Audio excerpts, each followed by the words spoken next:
Ex-Valve dev calls out IGN on Baldur's Gate 3 review and gives similar take on early access games. Okay, here we go. So Baldur's Gate 3, IGN and early access. Let's talk about this, because I think IGN is having a negative impact on the game industry. Okay. And I've talked to them a few times about this, and I just posted some big thing on it. All right. And so I think it's worth a little discussion, right? Sure. So right now there's one of the editorial pieces on IGN is claiming that Baldur's Gate 3 was perfection. The first time it touched the public's hands, there were no bugs. It was the greatest thing ever. And why can't all other devs be like that? Oh, you idiots. IGN actually gave Baldur's Gate 3 a 7 of 10. That was their early access review 3 years ago. Right, that video, if you watch it, has ignored that there's 3 years of early access feedback. Now, 7 of 10 review, not that great. I feel like a 7 of 10 is pretty good. Like, if somebody told me I was a 7 out of 10, that would be an improvement. But Baldur's Gate 3 and the studio made it happens to have a large community around it that wants the game, and they have money. So they got those early sales because the community wants it, and they gave them feedback. And that's what early access is about. Right. Early access is about developers going out, putting something in players' hands, and getting that raw feedback. Yeah. That's what we want. We want to hear, this is a bad idea. You should change this. You should add this. Yeah. In my own game, in early access, it became clear we needed to have versus mode. We needed to have versus mode before the 1.0 release, and that's great. But we also got bad reviews because we didn't have it, right? But so IGN actually reviewed our game. Okay. They gave it a 5 of 10. Was it rough when it first came out? I've spoke honestly about that. Yeah, we were in a rough spot. But also, it's a 4-player co-op game. And they treat early access titles lesser, so they don't, let's say, have 4 players play your 4-player co-op game. They also don't revisit it, where a big title like Baldur's Gate 3... This is a problem with early access games. It's the bridge builder and dick sucker thing. It's that as soon as a game comes out, people have already made their decision about it. So, like, if the impression is bad, if you have, like, one bad impression, that is going to color everybody's perspective for a long period of time. So what game is he talking about? I think he's talking about basically how early access games don't get taken as seriously, and the places like IGN don't contextualize games that have no bugs as being a product of early access. Now, I don't entirely agree with him on that being a problem, because, like, for example, PUBG was in early access for over a year, and it got forced out of early access, it seemed to me, like for the holiday season, like one Christmas, and it was still bad. So the problem is that, like, this is the biggest issue with early access, is that for some developers, early access is collaboration with the community on developing a product and making it more in line with what the community wants. But for other developers, early access is an early paycheck. And that's, I think, the biggest concern. It's that for some people, they try to get early access and they try to, like, get it out there so they can make money. And also, like, that's not fundamentally a bad thing. Like, for example, if you're a small studio, you don't have a lot of money, you have to get it out there and have people that believe in it. That's why you have Kickstarters. That's why you have, these other GoFundMes and stuff like this. I don't know if people use video game GoFundMes, but, like, things that are like Kickstarter. I think Kickstarter is the main one. And Patreon. I think Patreon's another big one. That all of these things are intended to help developers develop a game with collaboration from the community, right? But the issue is that whenever you do that, and then the effort doesn't really seem like it's there, development is taking too long, like you're in a Kira video about, hey, this video game was going to be made 7 years ago, and now the owner just posted on LinkedIn that he bought a new yacht. This is going to be a problem. But the truth is that, like, early access, a lot of people view early access as the release of the game. And I don't think this is a good thing, but I think it's true. Like, for example, with Wayfinder, the moment the game comes out into the public, it needs to either be perfect or it's bad. And also, the other big problem is that people don't like changing their minds. Just in general, nobody likes to change their mind. People would rather double down on something that's not true than adjust their perspective based off of new evidence. That's just how it is. And obviously I'm talking in generalities, right? So of course there are people that are not like this, but there are a huge contingent of people who are. And on the internet, yes, especially on the internet. So the problem with early access is that early access oftentimes puts a product out there that is not ready to be consumed by the public in a critical state, right? In terms of like, is this a good game? Well, it's not, and the developers agree with you. That's why it's not released yet, right? But the problem is that people don't see that nuance. And I think the issue is that people don't see the nuance behind what is buying an early access game. Buying an early access game is buying, I think, also like 50-50, like you're buying the game, but the other half of it is buying into the vision of the development team. So, and everybody goes into early access with that information available to them. Because, like, for example, if you buy it on Steam, it says there's like 5 warnings, like early access, the game might not be finished, there might be problems with it. Are you sure? Are you double sure? Do you want to confirm your details? And then you buy it, right? So the issue with early access, again, is that people they click through all of that stuff, and then they turn on the game, and it's problematic in one way or another, and then they get mad about it. That's it. You buy early access, you're buying something that's not complete. Yes, if you buy early access, you are buying something that's not complete. And yes, biggest thing is, and also, so like that compounds the problem that like usually a game is in early access and it gets better over time, generally. But the issue is that people's first impression of the game is what matters more than anything. They'll revisit, I think like 3 or 4 times they've updated that review, right? And getting better each time. Good job, Larry N. You guys are doing exactly what early access is about. You're putting it in players' hands, you're getting feedback. That is what every developer wants to do. Yes. But the problem is, we have IGN saying, hey, if you're charging money for this, we're going to give you as harsh as we can be. We're going to teach you a lesson. Yeah, and I think that's a very, it's very detrimental for everybody. I think he actually is making a very good point here. Because, yes, you are totally fucking right. It's the developers that put a game out for early access. You should criticize the game as harshly as possible, because that's helpful to the game. But I think that criticism needs to be contextualized around the idea that it is an early access. Doesn't early access mean it's an unfinished game? It fundamentally means that it's an unfinished game. That's like saying, is an unfinished game unfinished? Yes. And you buy it knowing that. It's like if you buy something that's refurbished or something that's used, it's not new. So you can't buy something that's refurbished or used and be like, man, this doesn't have that new car smell, huh? I knew it was a fucking scam. Yeah, these car salesmen, they all do the same thing, huh? They try to sell you a car, and it doesn't have the new car smell. Look at that. And he's buying a used 2010 Toyota. Can you believe that? So what it's done is actually hurt a lot of developers who wanted to use early access to get that feedback, because they don't want to get that early negative review, because they feel like, oh. Because then, again, the reason why getting the early negative review is bad is because as soon as the review comes out, well, then the game's bad. Right? Because if it's not bad, then why did I read that it was bad? And like, people will, again, do mental gymnastics, jump through hoops to rationalize why their opinion is not wrong. Nobody likes changing their opinion. Your small team with a small community, it's really hard. It's really hard to look at the 5 and 10 review. You're going to get that thrown in your face. You know how many times that review? I also don't even know if this is a problem with IGN. And the reason why is that IGN, like, let's say they contextualize their review and they say, hey, this is early access, it's going to improve, this is a work in progress.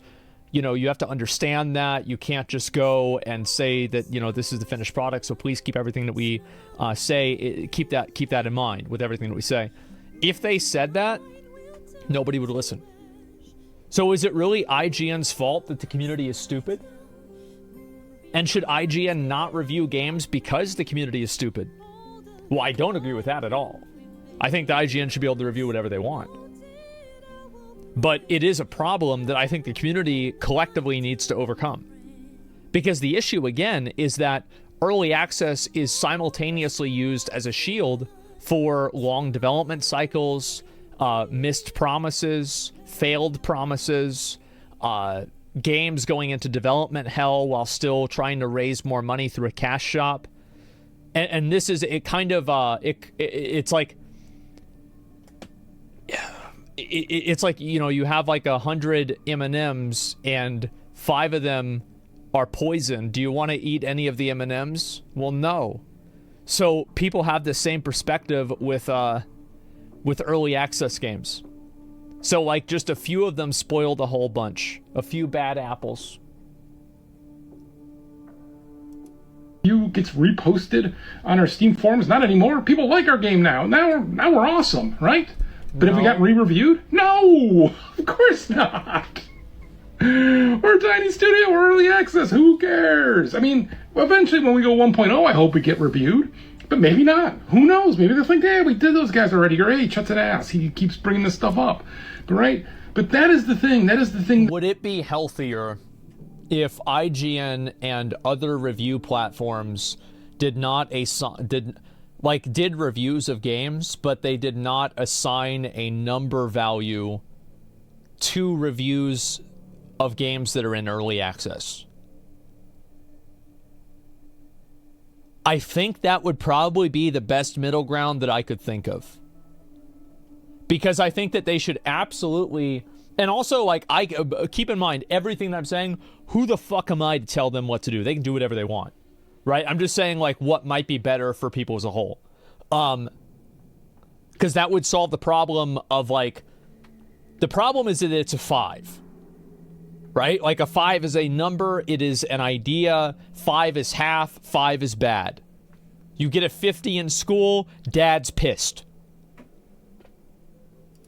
The negative impact IGN is having on the industry is one of the biggest review places left. It's like them, GameSpot. I mean, I read Rock Paper Shotgun. Like, I read like all. I don't like this because I think that there's a lot of YouTube commentary creators who provide like very good reviews to a tremendous audience of people, like a massive audience. Like I would say that SkillUp probably has a larger audience than all of these places put together in terms of people that read them, or people that watch them. Like, you've got people like Donkey. Donkey's massive, right? You've got Angry Joe. You've got Force Gaming. You've got Lazy Peon. Like, I watch a lot of these guys. You have the smaller ones, like Mortismal Gaming. He is so good. Moist reviews games as well. Let's see. AGC, I'm not sure who that is. Game Ranks, yeah. And Seth. Well, Seth is like a little bit different, right? Actman reviews games. Yeah, ACG. I still don't know who ACG is. I'm confused why you want to score because you can see improvement. Well, yeah, but like, I don't think that... I still disagree with that because I would score a game that's in early access contextually around the fact that it's in early access. So whenever I see like, oh, this is an early access game, well, like, I would give it, like, let's say a 6, but if it was a release, I'd say it's a 4. So I still feel like I feel like assigning a number value to rank an early access game, I feel like maybe that's really the problem.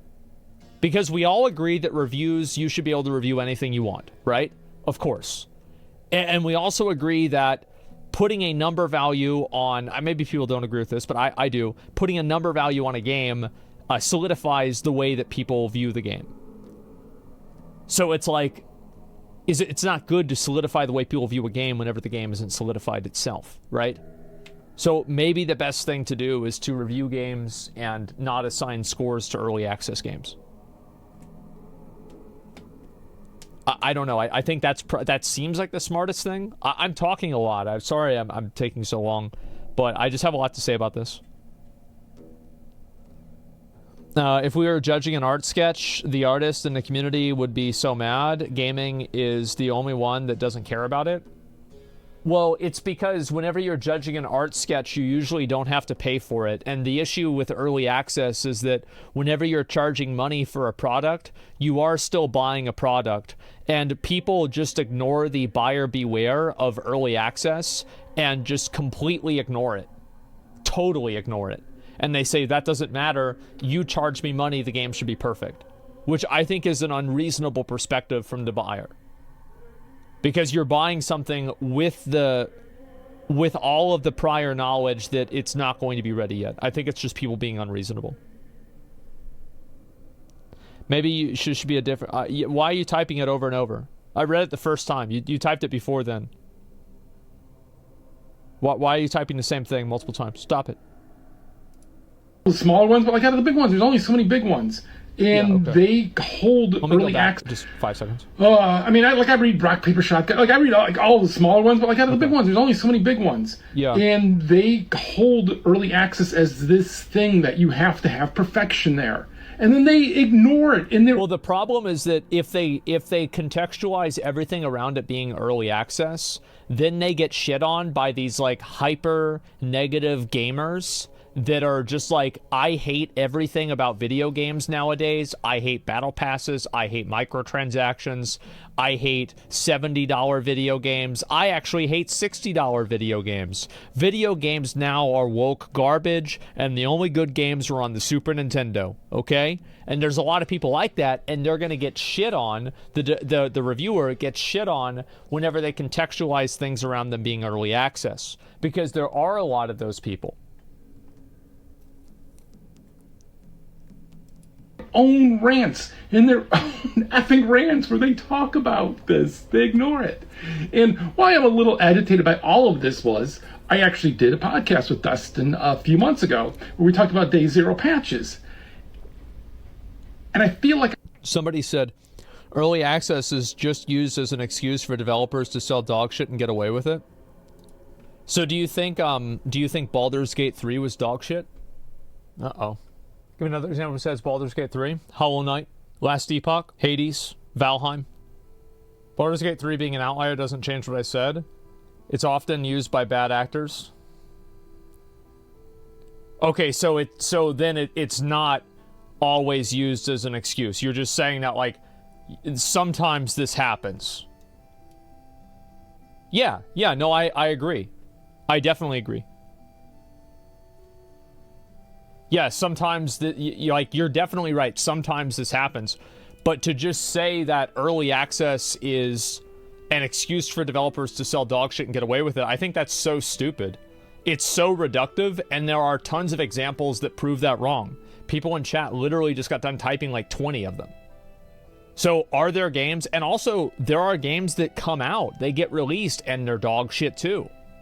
So it's not like every game that comes out is good. V Rising, yeah, there's V Rising again.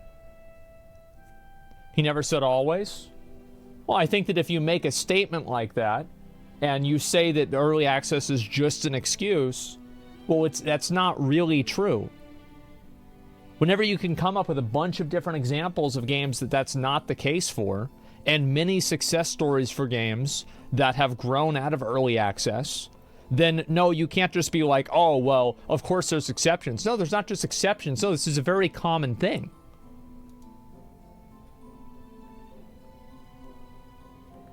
You're picking major hits which aren't the majority? Okay, and I could pick bad games that get released and they're also bad. Like, are you saying that some games that are bad are early access? Of course some games are bad that are early access. But I don't think that's a nature of early access. I think that's a nature of bad games.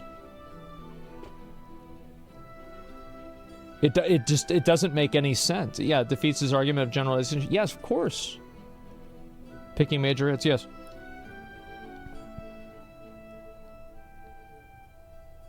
I generally say it's the norm for early access to be a good thing.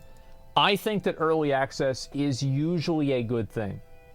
And I think that the times where early access is a bad thing, I think that we talk about them all the time because they're very controversial, but they're actually quite uncommon. Like, for example, Kira does a video about, like, Chronicles of Illyria, and it's like a 40-minute video, like, episode 1 of 7, and it's just like, this game's really bad, like Star Citizen, right?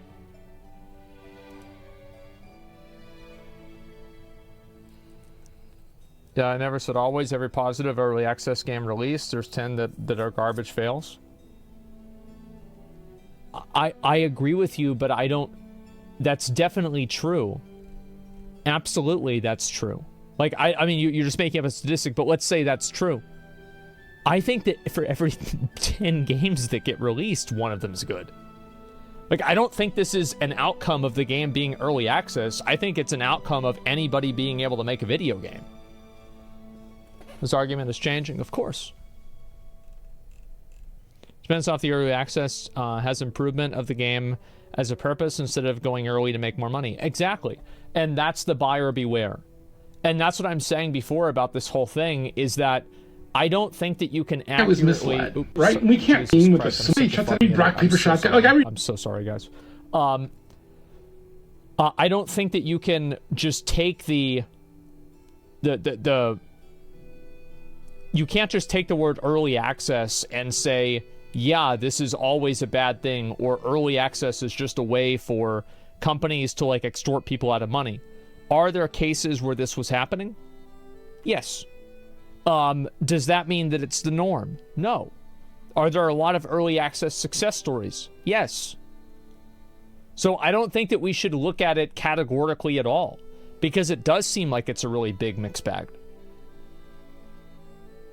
Most of the time, it's a bad sign. I don't know if it's a bad sign. I think that, like, most games in early access, you can tell where they're going. And again, it's buyer beware. It is a free market. And if people want to put a video game out there and say it's early access, you have every tool available, because you have the internet. The game is not, NDA in a lot of these cases.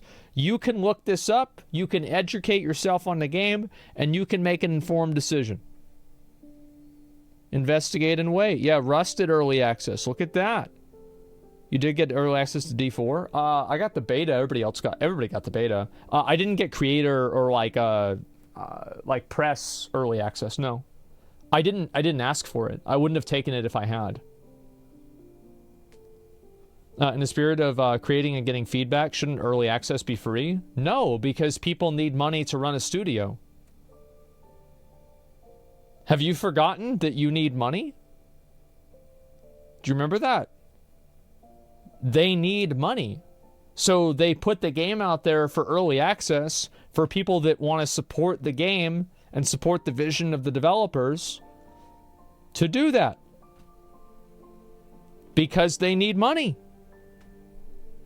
Duh. What do you mean? Early access is a way for indie devs to say indie. Yes, and the alternative to early access is selling out to a large publisher in a lot of cases. And do you want to know what large publishers do? They make you add pre-order incentives. They make you add microtransactions. They give you profit margin expectations, battle passes, cash shops, stuff like that. They make demands in general. They want to change the gameplay away from what the original vision is.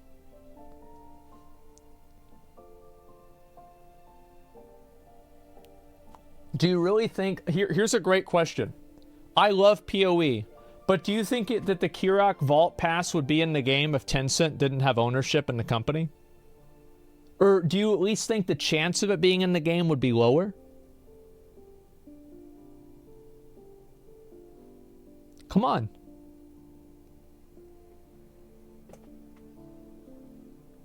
There's a lot of examples of this. Here we go. Like all the smaller ones, but like out of the big ones, there's only so many big ones. And they hold early access as this thing that you have to have perfection there. And then they ignore it in their own rants, in their own effing rants where they talk about this. They ignore it. And why I'm a little agitated by all of this was, I actually did a podcast with Dustin a few months ago where we talked about Day Zero patches. And I feel like I was misled. Day Zero patches aren't a big deal. Like, am I crazy? I don't think they're a big deal. I don't, like, it's really, it's great if you don't have one, but, like, I'm not gonna give a fuck.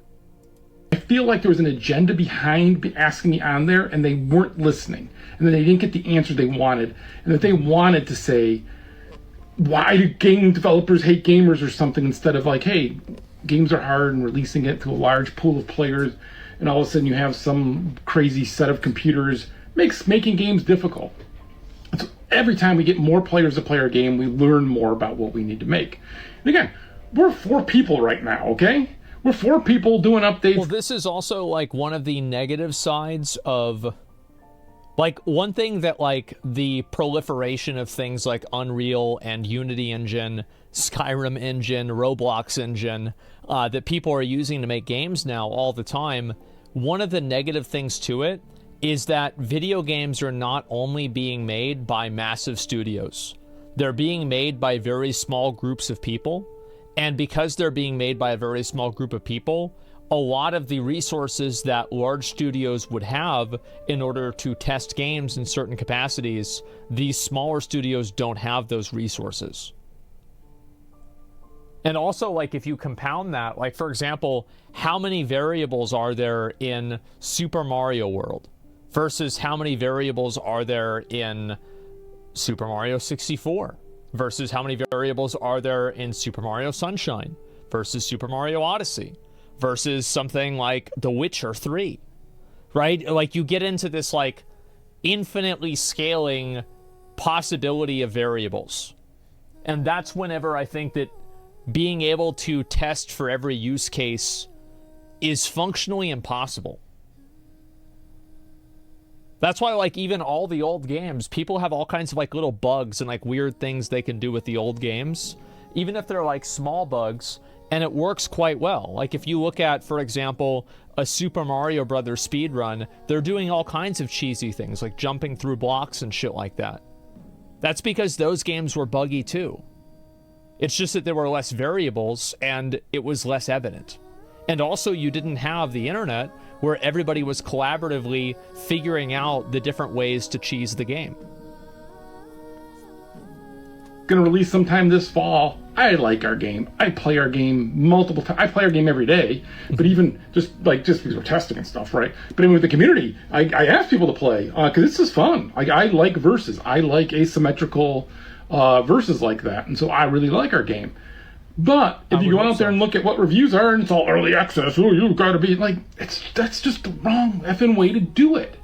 You can't do a thing that is purposely released trying to improve by getting feedback as a finished product. You can't do that.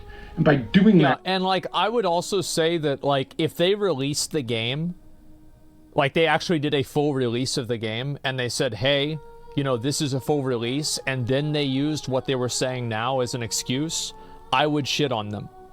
But I think that if you're releasing a game, and it says early access, and whenever you're buying it on Steam, it says buyer beware early access, and you buy it, and then it turns out to be early access, oh, how did this happen to me? You actually are hurting the industry, and you're hurting the small developers, because we're a small team. We don't have a gajillion people to test it, right? And we can't pay for, like, hey, we can't do these private testing things that, like, Ubisoft does or Valve could do, because people wanted to come in. So for Portal 2, we had lines at the door of people wanting to test it.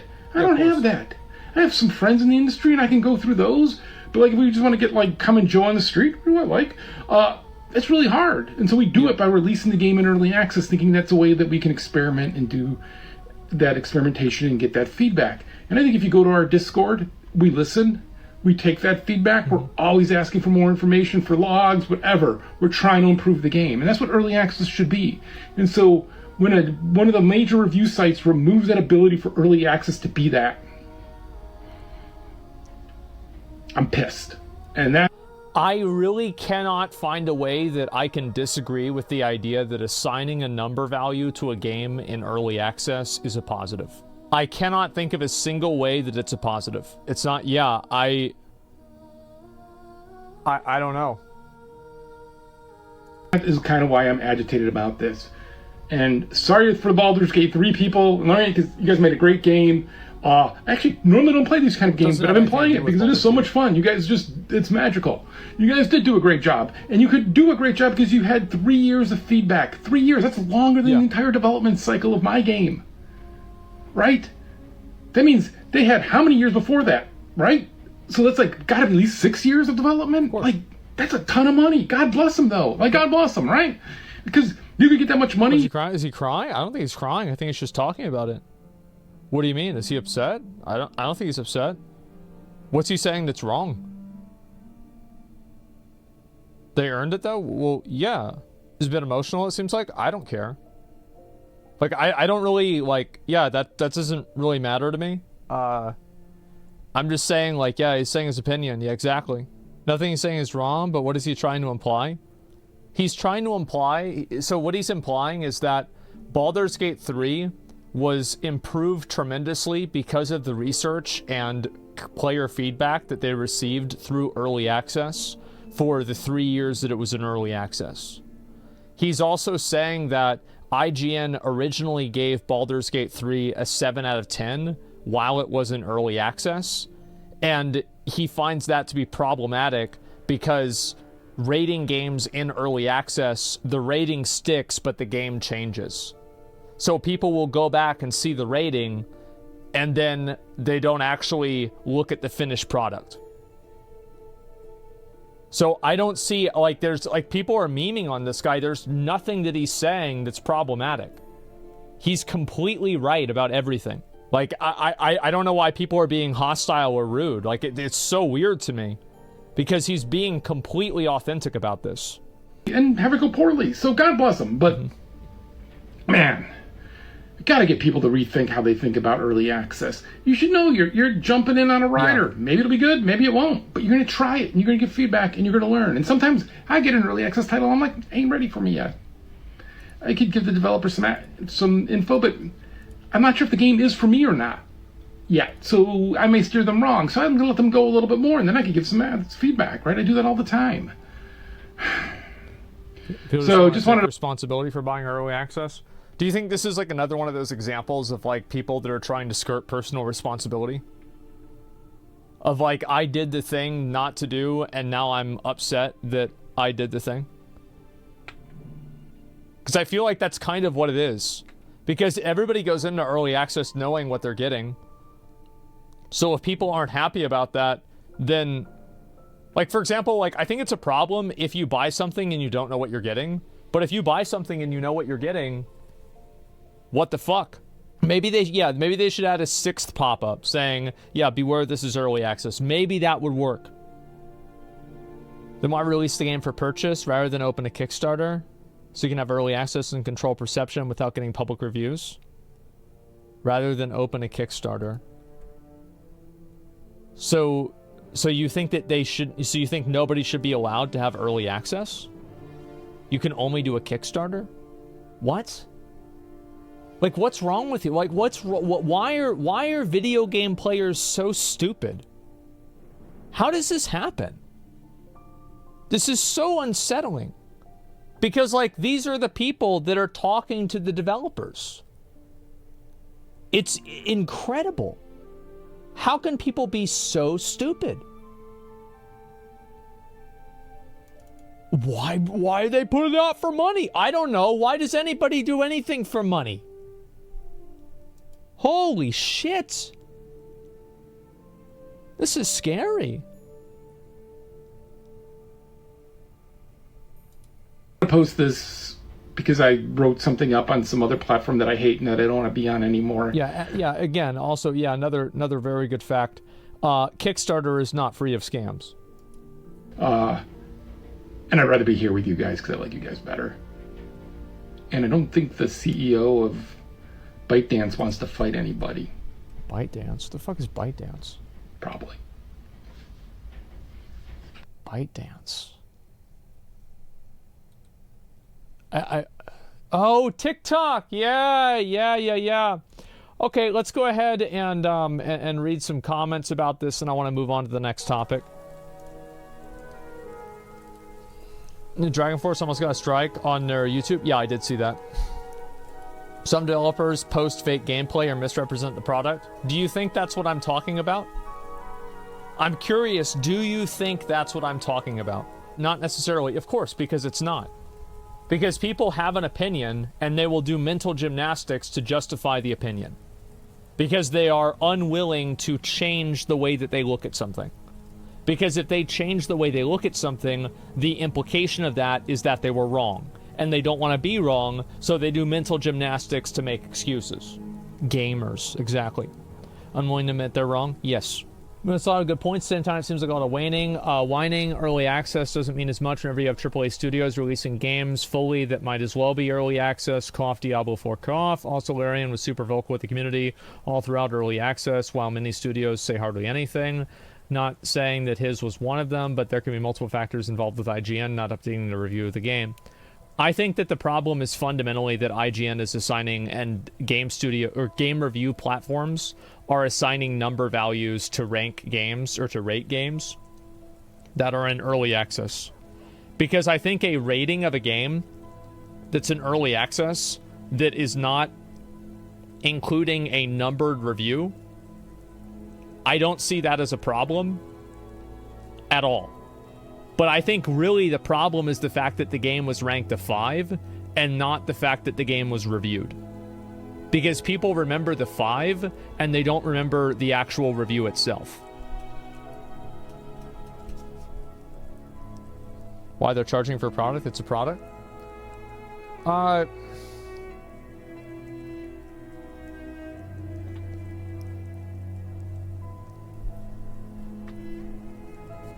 Oh my god. How can you be so... How can you be so stupid?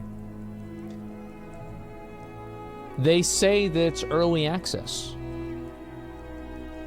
It's stated that it's early access. So if the game is not ready or not good, then that's part of the nature, or not working properly, like Wayfinder, for example.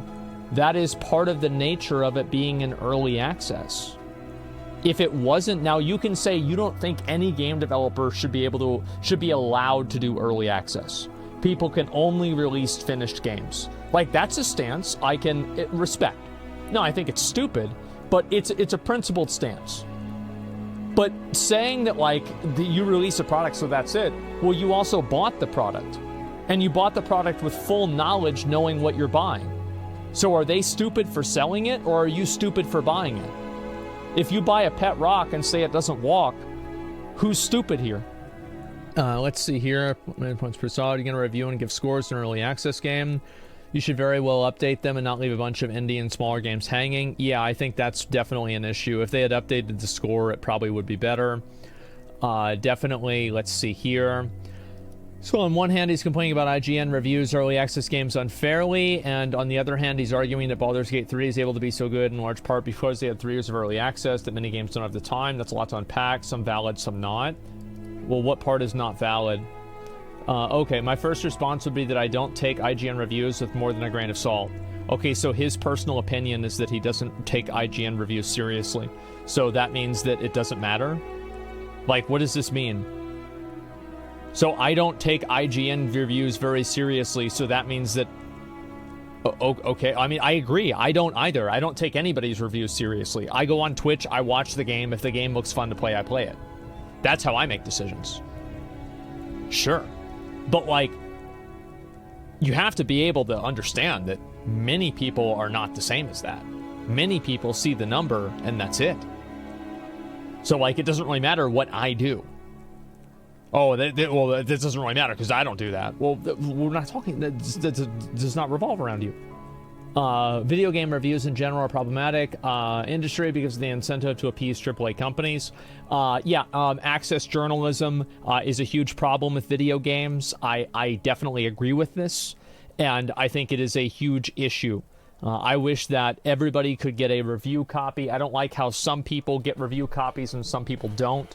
Like, for example, Kotaku not getting... Like, I feel like Kotaku takes a lot of really cheap shots, etc. But I don't like the idea that Kotaku doesn't get review copies of certain Square Enix games because of, what they had done with Final Fantasy 16. Like, they should still get the ability to review the game, because otherwise...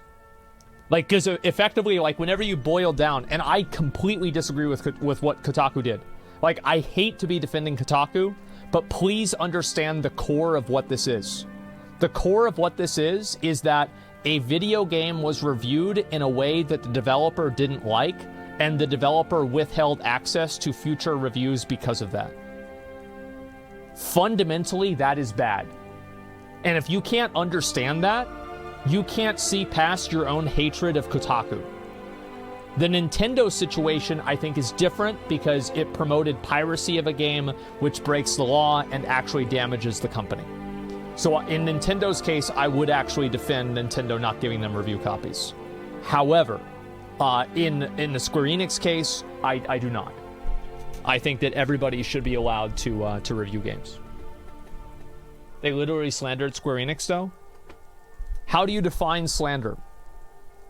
Because if they did slander them, why didn't they get sued? I disagree with what people label as being early access. Please pull me up. What is this? Early access is a finished product that you can play early.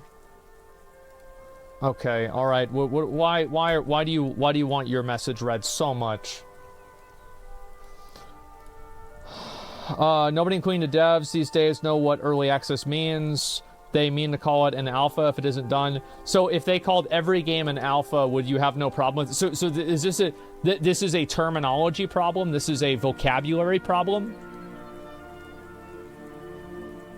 Like, I'm sorry, but like, if that's your perspective, okay, fine. Is factually wrong? The Steam page explicitly states that the game's not complete? Yeah.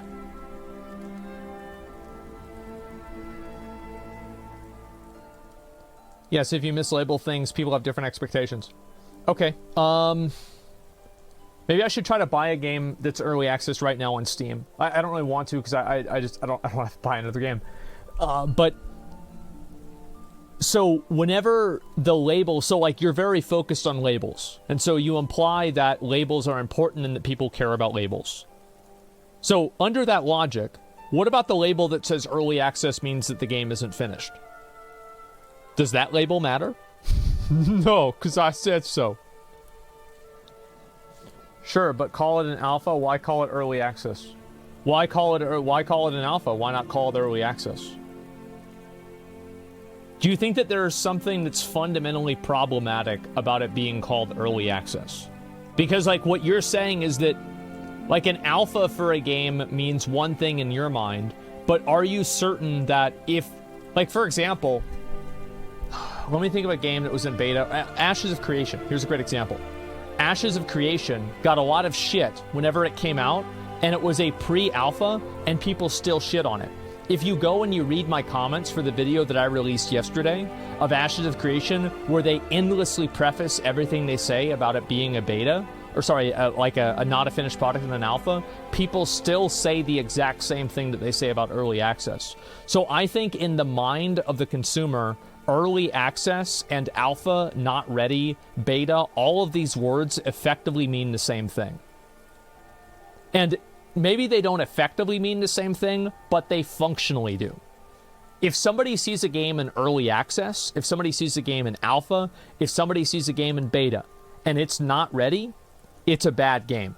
Even though all three of these can be sold as a beta, or sold as an alpha, or sold as early access. So at that point where everybody has an understanding of this, how is it a problem? Because with betas, it's the same issue. Alpha and beta define a level of completed the game. Early access or early access can be at any point. Alpha, beta, or whatever.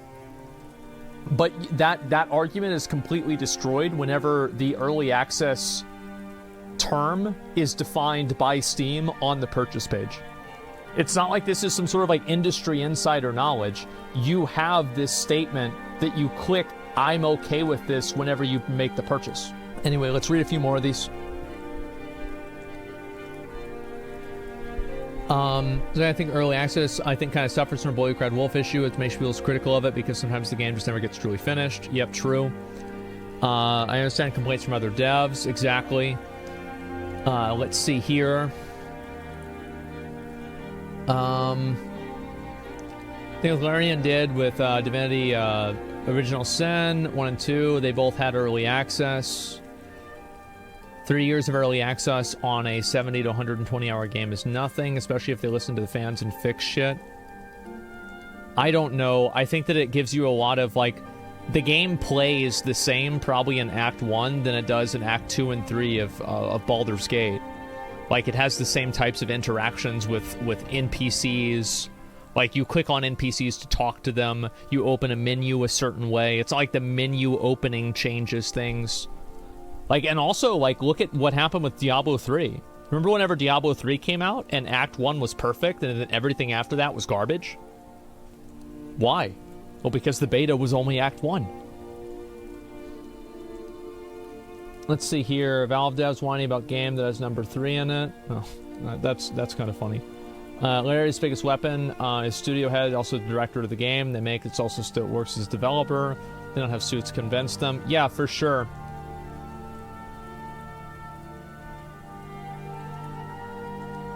Okay.